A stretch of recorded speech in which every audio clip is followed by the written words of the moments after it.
क्या हमारे सांसद संसद में देश के गंभीर मुद्दों पर बात करने जाते हैं या अपनी निजी जिंदगी के किस्से सुनाने? क्या महिला आरक्षण वाकई महिलाओं को हक देने के लिए है या ये सीटों के साथ खेल करने की एक सोची समझी साजिश है? आज बात होगी रवि किशन के उस बयान की जिसने संसद को हंसने पर मजबूर कर दिया, लेकिन गंभीर सवाल पीछे छोड़ दिया। मुझे लाखों वोट मिलता है, मेरा 1-1.5 लाख वोट मेरी धर्मपत्नी लेके आती और मैं उनके पैर छूता हूं। आप देख रहे हैं ग्रीडिया टीवी और मैं हूं राजीव। सेक्शन 1, रवि किशन का वो वायरल बयान। हाल ही में संसद भवन में जब महिला आरक्षण बिल पर चर्चा चल रही थी, तब गोरखपुर के सांसद रवि किशन जी ने एक ऐसी बात कही जो सोशल मीडिया पर आग की तरह फैल गई। उन्होंने कहा कि वो अपनी पत्नी के पैर छूते हैं, लेकिन तब जब वो सो रही होती हैं। उन्होंने ये भी दावा किया कि उनकी जीत में 1 से 1.5 लाख वोट उनकी पत्नी की मेहनत से आते हैं। रवि जी, आपकी निजी आस्था और पत्नी के प्रति सम्मान सराहनीय है, लेकिन सवाल ये है कि क्या देश की सबसे बड़ी पंचायत निजी बेडरूम की बातें करने की जगह है? जब देश की महिलाएं महंगाई, सुरक्षा और बेरोजगारी पर जवाब चाहती हैं, तब आप पैर छूने के किस्से सुनाकर मुख्य मुद्दे से ध्यान क्यों भटका रहे हैं?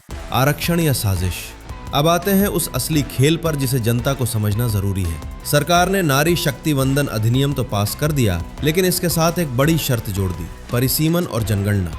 सवाल 1, अगर सरकार की नीयत साफ थी तो ये आरक्षण आज की 543 या 545 सीटों पर तुरंत लागू क्यों नहीं किया गया?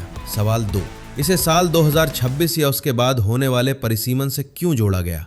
विपक्ष का तर्क। विपक्ष का कहना है कि यह महिलाओं को हक देने से ज्यादा उत्तर भारत में सीटें बढ़ाने की एक साजिश है। परिसीमन होने पर लोकसभा की सीटें 543 से बढ़कर 800 के पार जा सकती हैं। विपक्ष और कई विशेषज्ञों का मानना है कि सरकार सीधे तौर पर आरक्षण नहीं देना चाहती थी। उन्होंने एक ऐसा पोस्ट डेटेड चेक दिया है जो कब कैश होगा किसी को नहीं पता। क्या ये सिर्फ वोट बैंक की राजनीति है? क्या सीटों की संख्या बढ़ाना ही सरकार का असली मकसद है? अगर 33% आरक्षण देना था तो वर्तमान संसद में ही क्यों नहीं दिया गया? रवि किशन जैसे सांसदों को ये समझना होगा कि जनता उन्हें अपनी समस्याओं के समाधान के लिए चुनकर भेजती है, चुटकुले सुनने के लिए नहीं। और सरकार को यह साफ करना होगा कि महिला आरक्षण हकीकत है या सिर्फ आंकड़ों का मायाजाल। आपकी क्या राय है? क्या रवि किशन का बयान संसद की गरिमा के अनुकूल था? और क्या आपको लगता है कि महिला आरक्षण को सीटों के बढ़ने तक रोकना सही है? कमेंट में अपनी राय जरूर दें। देखते रहिए ग्रीडिया टीवी। मैं राजीव, धन्यवाद जी। नमस्कार, आप देख रहे हैं ग्रीडिया टीवी स्पेशल एपिसोड राजनेता।